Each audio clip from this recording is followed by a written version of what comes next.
Сәлем достар, бүгінгі біздің тақырыбымыз жалқаулық туралы болмақ. Жалқаулықтың артында қандай да бір ауру жасырынып тұруы мүмкін, біле жүрелік. Жалқаулық деп адамның қандай да бір іспен айналысқысы келмеуін айтады. Бұл жағдай шаршаңқылық, күйзеліс немесе басқа да себептерден туындауы мүмкін. Жалқаулықты көпшілік адам қасиеттерінің бірі санағанымен, ол қауіпті аурудың бір белгісі болуы да мүмкін. Мысалға, қалқанша без ауруы.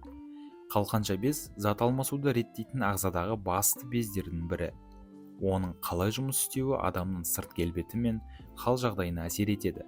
Қалқанша без проблемасының негізгі белгілеріне салмақтың артып кетуі, құрғақ тері, ми жұмысы проблемасы, аяқ-қолдың суық болуы және тез шаршап қалуы жатады.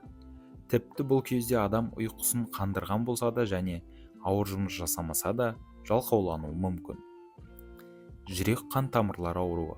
Жүрек ауруы бар адамдар жиі кеуде тұсының ауыратынын айтады, алайда бұл проблеманың басқа да себептері бар. Мысалы, науқаста аздап физикалық жүктемеден кейін демікпе пайда болып, буындары ісіп кетуі мүмкін, ал бірден қозғалып қалған кезде бас айналып кетеді. Жалқаулық пен жалпы шаршаңқылық та жүрек проблемасын білдіреді. Әсіресе адамның ештеңе істегісі келмеуі, құрғақ жөтел, температура және кеуде тұсының ауруымен қатар жүрсе, дәрігерге қаралу қажет. Депрессия. Егер жалқаулық төмен өзін-өзі бағалаумен және жалпы шаршаңқылықпен қатар жүрсе, бұл депрессияның дамуын білдіруі мүмкін. Депрессия кезінде ағзада бақыт сезіміне жауап беретін серотонин гормоны аз бөлінеді. Соның себебінен жалқаулық туындауы мүмкін. Анемия. Қаназдық немесе анемия ағзада гемоглобин жетіспейтін немесе оның қызметі бұзылған кезде туындайтын жағдай.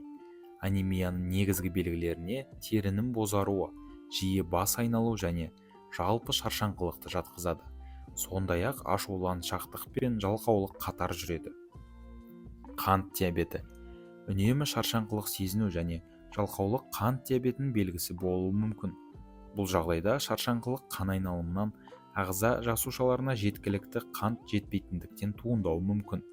Екі типті қант диабетінің дамуы жайлы шөлдей беру, жиі зәр шығару, қарын ашу және көрудің бірден нашарлауы білдіруі мүмкін. Науқастар қант диабеті кезінде жаралар баяу жазылатынын байқағанын айтады.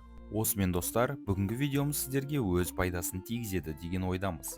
Өз ойларыңызбен видео астында бөлісе отырыңыздар. Келесі кездескенше достар.